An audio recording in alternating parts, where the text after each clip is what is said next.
Oke guys, welcome back to Ginosis alias Cakradiva dalam pembahasan alur cerita spoiler BTTH episode ke-153. Seperti biasa kita review dulu spoiler di episode sebelumnya, di mana Shoyan telah memenangkan pertarungan melawan Gu Yao yang membuat pandangan hampir seluruh klan Gu kepadanya berubah drastis. Meskipun demikian, masih aja ada tetua-tetua bau tanah yang berusaha menghentikan upaya Shoyan untuk memasuki makam kuno karena berharap kuota klan Xiao yang selama ini menjadi milik mereka tidak berkurang. Untungnya Sun Er yang mendapatkan tato Dewa Ungu Emas yang membuatnya memiliki status setara dengan para petinggi klan sehingga dapat memberikan dukungan untuk Shoyan agar mendapatkan kuota klan Xiao-nya kembali. Sementara itu orang yang sedang diperdebatkan malah sedang khusyuk jalan-jalan sampai tiba-tiba bertemu dengan orang misterius yang mengaku sebagai calon mertuanya alias bapak Sun Er. Gimana cerita lengkapnya atuh?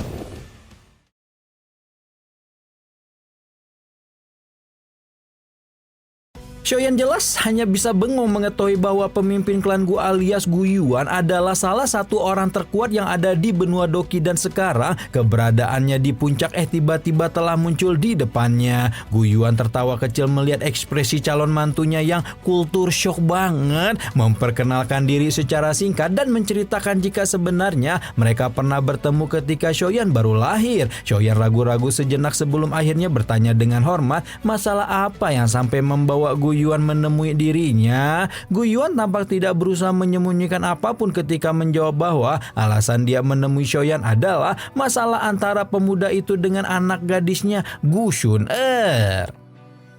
Hati Shoyan menjadi tegang ketika mendengar jawaban Gu Yuan bertanya apakah kepala klan Gu itu juga menolak hubungannya dengan Sun Er. Gu Yuan tersenyum sambil menggeleng berkata bahwa dia tidak memiliki niat sama sekali untuk memaksakan kehendaknya sebagai ayah Sun Er. Apalagi dia bisa menilai bahwa kekuatan Shoyan dapat dibandingkan dengan beberapa ahli muda mereka meskipun masih belum sekuat puncak generasi muda klan kuno tersebut. Shoyan menangkupkan kedua tangannya dan berbicara dengan riang ketika mendengar Gu Yuan tidak memberikan pertentangan dramatis seperti tetua-tetua klan yang dia temui.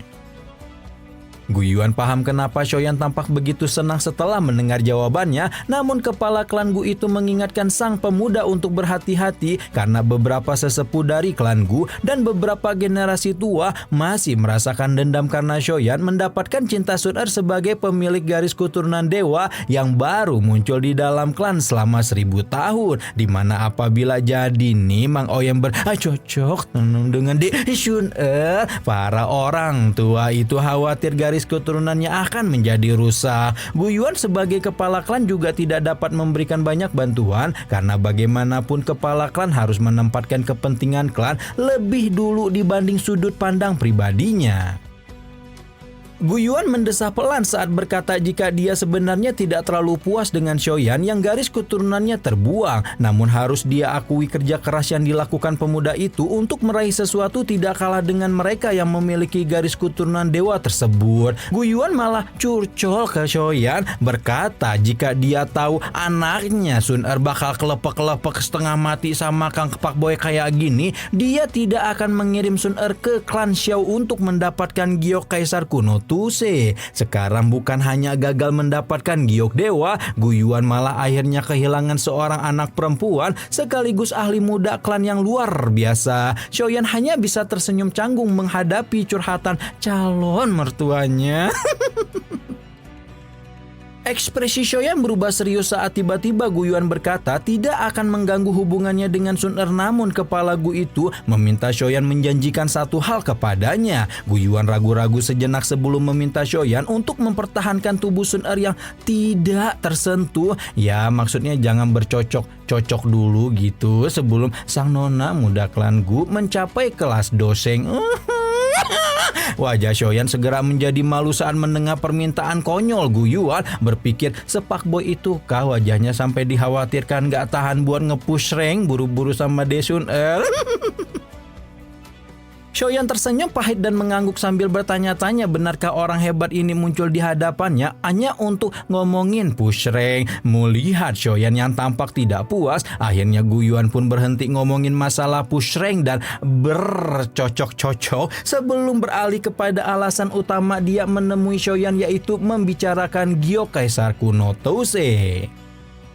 Ekspresi Shoyan tanpa sadar berubah setelah Guyuan menyinggung masalah Gyo Kaisar kuno Tousei, membuat kepala klan Gu itu buru-buru menjelaskan jika dia paham Gyo Kaisar kuno Tousei adalah benda berharga milik klan Xiao yang bahkan sampai membuat kepala klan saat itu alias Xiaozan ditangkap. Namun Shoyan harus menyadari bahwa Kaisar kuno Tousei adalah Dodi terakhir di benua Doki dan giok di tangan pemuda itu adalah satu dari 8 bagian kunci sisa-sisa reruntuhan yang ditinggalkan oleh sang Dodi. Dipercaya bahwa di dalam reruntuhan Dodi itu berisi rahasia menerobos kelas Doseng, dan oleh karena itulah seluruh klan kuno serta faksi besar terutama klan Hu mati-matian mengumpulkan kunci untuk mengungkap harta di dalamnya. Di masa lalu klan Gu dan klan Xiao bergandengan tangan melawan klan Hun, namun setelah Xiao Xuan dikepung dan dibunuh oleh banyak ahli dari klan Hun, salah satu klan kuno itu hancur dan akhirnya klan Gu pun tidak mampu melanjutkan deklarasi perang dengan klan Hun. Dari gerak-gerik klan Hun selama bertahun-tahun, Guyuan yakin klan kuno yang misterius itu sedang berusaha mengumpulkan bagian-bagian dari giok Kaisar kuno Tousei, termasuk mengincar potongan yang disimpan klan Xiao selama bergenerasi-bergenerasi. Shoyan tidak ingin obrolan ini semakin ngalor ngidul dan meminta Guyuan untuk menjelaskan keinginannya. Guyuan menggelengkan kepala dan tanpa daya menjelaskan bahwa para tetua klan Gu ingin Shoyan menyerahkan giok tersebut meskipun dia sendiri yakin jika pemuda itu tidak akan bersedia melakukannya. Shoyan dengan yakin mengangguk membenarkan pemikiran Guyuan, bukan karena sisa peninggalan kuno Dodi atau apa, tapi karena ada jejak-jejak spiritual Xiaozan di dalam batu dan dia memerlukan jejak spiritual itu untuk memastikan ayahnya masih hidup sampai sekarang.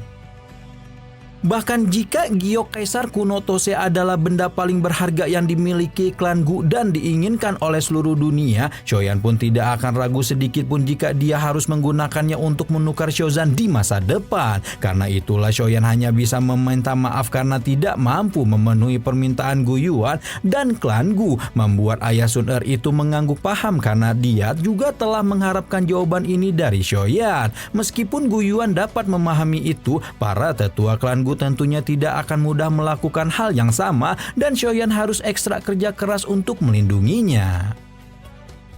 Shoyan mengangguk dan baru saja akan menjawab ketika angin kencang berhembus, dan ketika Shoyan mendongakkan kepalanya dia dapat menangkap sosok secantik rembulan Gui Sun Er muncul di sana. Guyuan tanpa daya tersenyum saat melihat Sun Er bergegas mendekat, menilai seberapa takutnya gadis itu jika dia melakukan sesuatu kepada gebetannya. Karena malas berantem sama anak gadisnya, Guyuan pun mengakhiri obrolan sebelum tubuhnya menjadi kabur dan perlahan menghilang. Shoyan mengangguk penuh hormat sebelum mengalihkan pandangannya kepada Sun Er yang wajahnya telah dipenuhi dengan ketegangan serta kekhawatiran.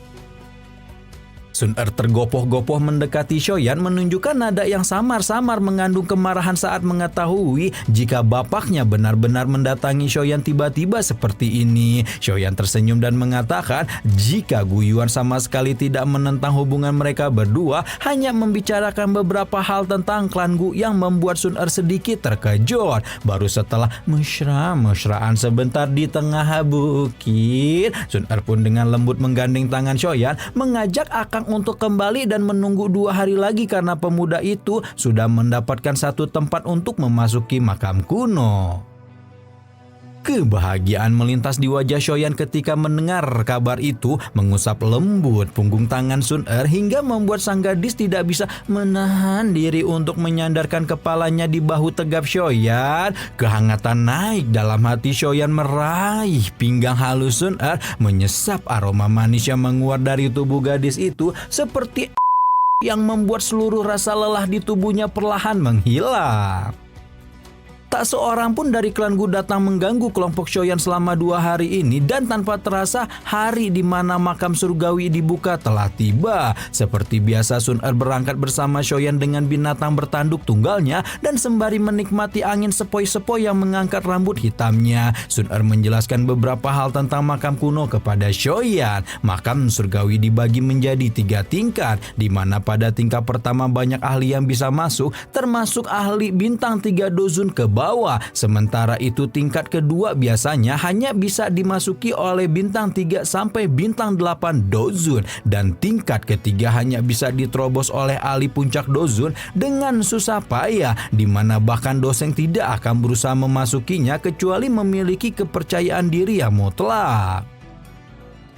Makam Xiao Xuan sendiri berada di bagian terdalam makam kuno tingkat 3, di mana jarang sekali ada yang berani memasukinya termasuk klan Gu. Binatang bertanduk tunggal secara bertahap melakukan perjalanan jauh ke pegunungan, sementara 2 sejoli itu mengobrol dan akhirnya sampai di pedalaman pegunungan suci Gu ketika Shoyan melihat segerombolan orang berjubah hitam yang tidak lain adalah rombongan klan Hun. Sun Er mengingatkan Shoyan untuk berhati-hati pada pimpinan generasi muda klan Hun yang bernama Hun Ya, di mana Hun Ya sebagai generasi yang cukup terkenal di dalam klan Hun kemungkinan akan menempati posisi sebagai perwakilan klan di makam kuno. Klan Ling tidak hadir, sementara klan Yao adalah orang-orang dengan simbol kuali obat di dahi mereka. Seorang laki-laki yang memimpin orang-orang dari klan Yao merasakan sesuatu ketika mata Shoyan menyapu ke arahnya, terkejut sebentar sebelum kemudian melempar senyuman tidak ramah ke arah si murid orang buangan. Shoyan menyipitkan mata memahami jika orang-orang klan Yao tampaknya menyimpan prasangka buruk kepadanya, dan Shoyan sendiri pun tidak memiliki niat untuk berprasangka baik kepada mereka setelah apa yang klan Yao lakukan kepada Abah. Obrolan antara Shoyan dan Sun Er masih terus berlanjut sampai di area di sekitar mereka bergetar hebat dan aura kuno yang luas perlahan menyebar dari ruang kosong ketika Sun Er mengabarkan bahwa makam kuno akan segera dibuka. Shoyan bergumam pada dirinya sendiri saat melihat pintu spasial kuno berdiri di antara langit dan bumi, menyebabkan jiwa semua orang tergoncang, apalagi setelah Tong Xuan menjelaskan aturan memasuki makam kuno seperti menambahkan suasana mencekam di sekitar pintu makam. Sun Er mengajak Shoyan untuk masuk bersama karena apabila masuk secara terpisah maka mereka akan ditempatkan secara acak dalam dimensi makam kuno. Ketika itulah pintu kuno mengeluarkan suara gemuruh sebelum perlahan terbuka dan membentuk celah cahaya yang menyilaukan. Celah pintu kuno di langit semakin lebar ketika 4 sosok melesat dari hutan, di mana 1 dari 4 sosok itu adalah Gu Zhen. Sebaliknya, Gu Yao justru tidak tampak dalam rombongan, dan akhirnya Sun Er pun menjelaskan jika si Jenderal Iblis memilih untuk melakukan retreat mendalam setelah dikalahkan oleh Shoyan. Shoyan si EGP ya dengan apa yang mau dilakukan Gu Yao, namun dari penilaiannya atas tabiat sang Jenderal Iblis, pemuda itu akan sulit menerobos kelas doseng karena terlalu meninggikan dirinya.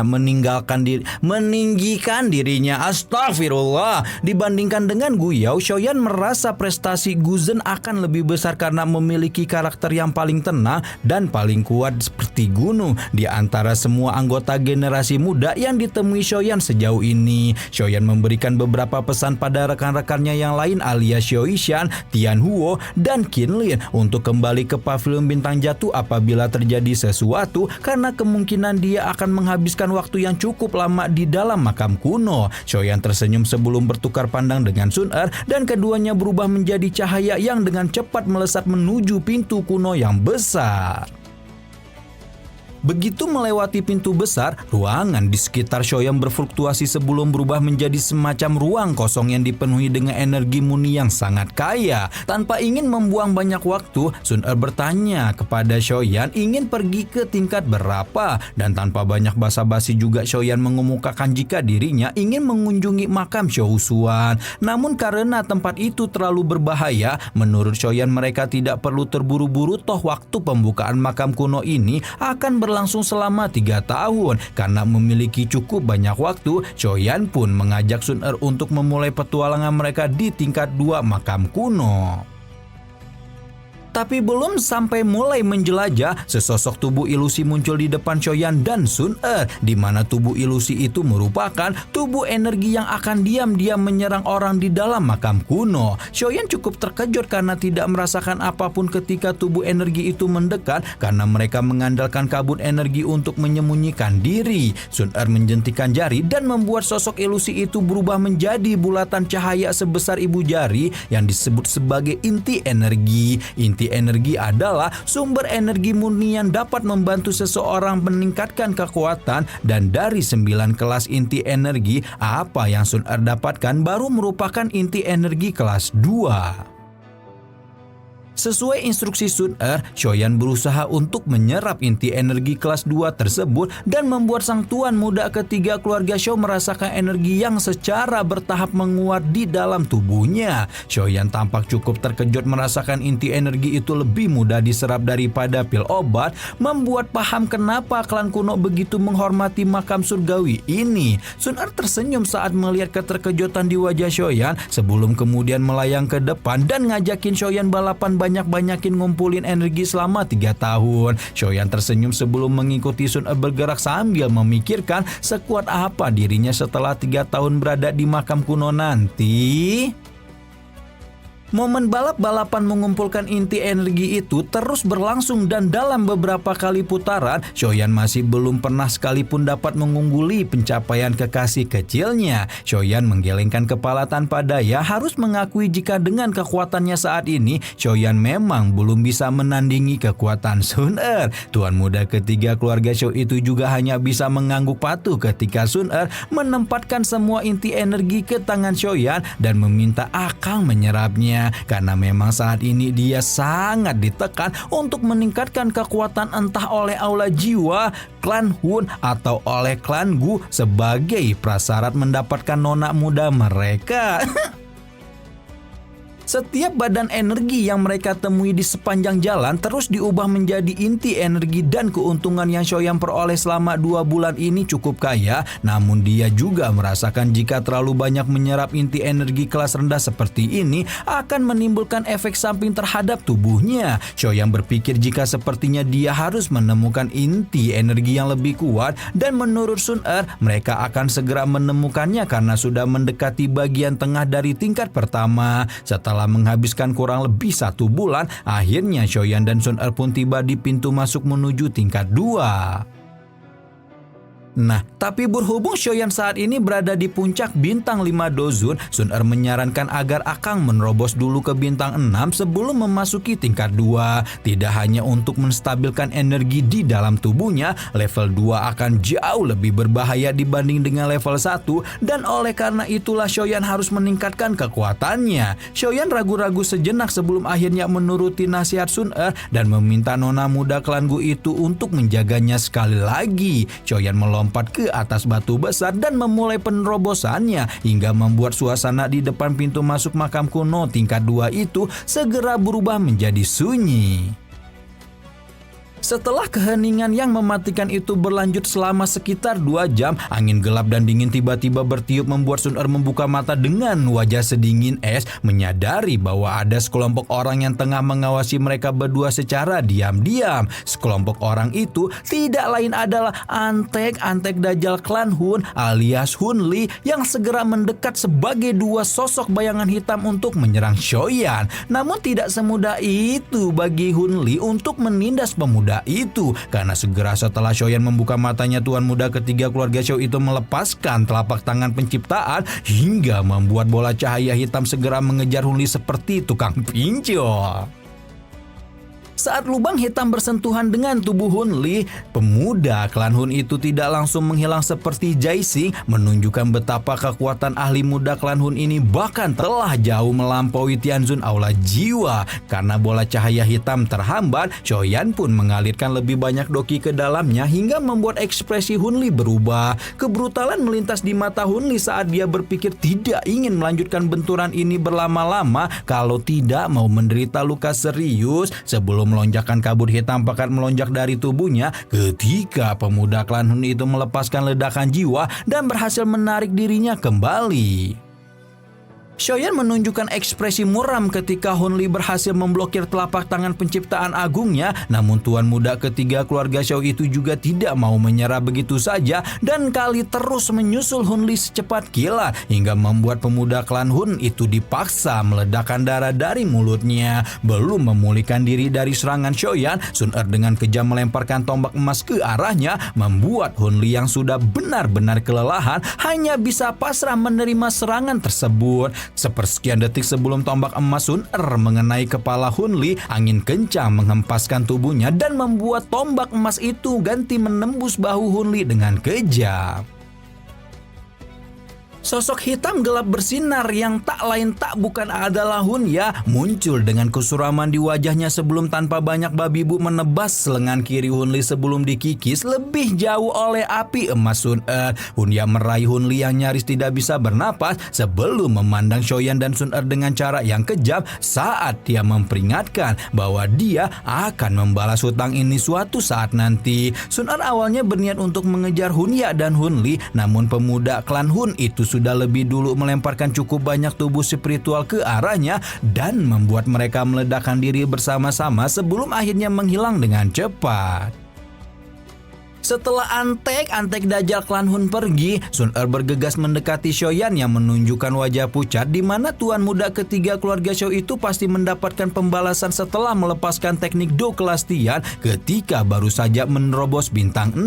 Karena itulah Sun Er meminta Shoyan untuk memulihkan diri lebih dulu sebelum memasuki tingkat 2, di mana dia yakin setelah membuat Hunli terluka parah, mereka pasti bisa membunuh Hunya apabila bertemu lagi. Shoyan mengangguk dan segera menutup matanya, napasnya secara perlahan menjadi stabil dan pucat di wajahnya dengan cepat menghilang ketika 1 jam berlalu dan Shoyan dapat merasakan Doki seperti lautan mengamuk di dalam tubuhnya setelah resmi menyandang gelar sebagai Dozun bintang 6.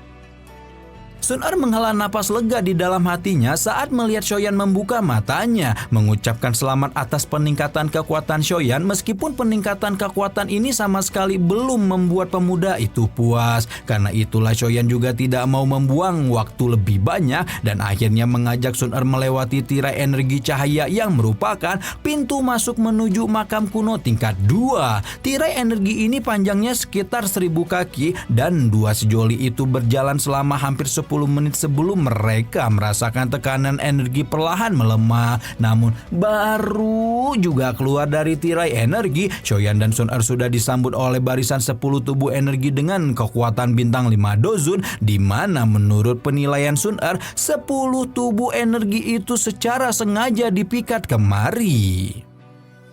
Shoyan menyipitkan matanya saat memikirkan satu-satunya orang yang bisa melakukan ini adalah kelompok Hunya. Namun mereka juga tidak ingin berlama-lama membuang waktu dan akhirnya berusaha secepat mungkin untuk menghancurkan 10 tubuh energi tersebut. Harus diakui jika Shoyan benar-benar bersyukur ada Sun Er di sisinya, karena kalau bertarung sendirian dia tidak akan mungkin bisa mengalahkan 10 barisan bintang 5 dozun dalam waktu kurang dari 10 menit. Sementara itu 2 sosok terbang dengan kecepatan cahaya menjauh dari lokasi pintu keluar tingkat 2, di mana 2 sosok itu tidak lain adalah Hunya dan Hunli yang tampak muram mengetahui jika 10 badan energi telah dihabisi oleh 2 sejoli. Namun saat ini memulihkan kondisi Hunli akan menjadi hal yang lebih penting dan karena itulah Hunya memutuskan untuk mencapai tingkat 3 dulu sambil menunggu orang lain berkumpul dan mengajak mereka bersama-sama menghabisi Shoyan. Hunya tertawa dingin memikirkan rencana ini, berpikir karena makam kuno sangat berbahaya, bukan suatu hal yang aneh jika generasi muda yang dikirim ke sini akan mengalami kematian yang kejam. Sementara itu Shoyan dan Sun Er yang masih ditahan oleh tubuh energi hanya bisa menghela napas pasrah, berpikir jika seharusnya kekuatan Hunli telah pulih selama periode waktu ini. Kendati demikian Shoyan dan Sun Er juga mendapatkan cukup banyak keuntungan, yaitu 38 inti energi kelas 5, 25 energi kelas 6, 6 inti energi kelas 7, dan 1 inti energi kelas 8. Sayangnya mereka belum menemukan inti energi kelas 9 yang berguna untuk Sun Er, di mana kebanyakan inti energi yang mereka temukan seluruhnya diserap oleh Shoyan. Sun Er tersenyum seolah menunjukkan gestur menenangkan ketika menjelaskan jika dalam 5 hari mereka akan mencapai tingkat 3 makam kuno dan makam leluhur klan Xiao alias Xiaoshuan pasti ada di dalamnya. Xiaoyan perlahan mengangguk saat antusiasme melonjak di dalam hatinya. Dia merasakan firasat bahwa makam Xiaoshuan berisi beberapa hal yang telah ditinggalkan leluhur klan untuk keturunannya dan hal itu membuat Xiaoyan semakin tidak sabar untuk menemukannya. Ketika itu dua sejoli merasakan gejolak energi yang cukup dahsyat di mana gejolak energi tersebut kemungkinan besar berasal dari tubuh energi kelas 9.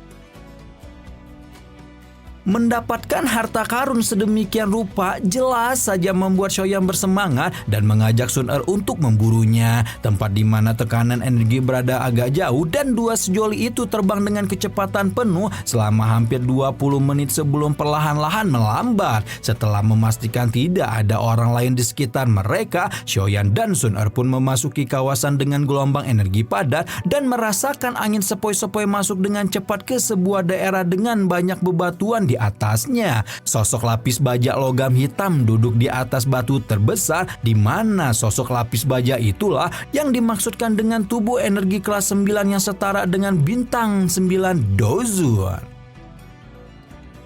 Sun Er telah menjelaskan sebelumnya bahwa tubuh energi kelas 9 memiliki kecerdasan dan oleh karena itulah dia segera menyerang Xiaoyan dengan garang. Xiaoyan membuka segel pembalik laut untuk bertuburkan dengan tubuh energi, membuat sosok lapis logam hitam itu meraung marah karena merasa disinggung oleh dua sejoli. Xiaoyan mengajak Sun Er untuk mengakhiri pertarungan dengan cepat di mana tuan muda ketiga keluarga Xiao itu bertugas untuk mengalihkan perhatian tubuh energi sementara Sun Er harus mencari waktu yang tepat untuk menghabisinya. Tubuh energi itu tiba-tiba merapal teknik dunia membelah kapak yang membuat Sun Er segera berteriak khawatir.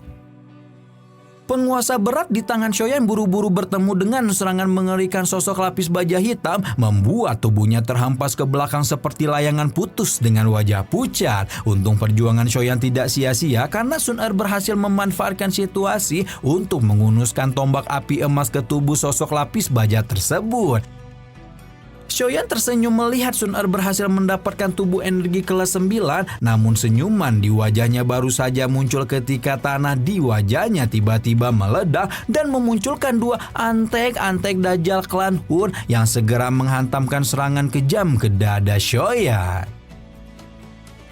Waduh, ini dua antek-antek Dajjal nggak ada habisnya ya gangguin Xiaoyan terus. Kira-kira apakah Hunya dan Hunli akan berhasil melukai Xiaoyan yang baru saja menerima serangan ganas dari tubuh energi? Apa yang akan dilakukan Sun Er kalau sampai Xiaoyan terluka oleh dua anjing kompleks sebelah tersebut?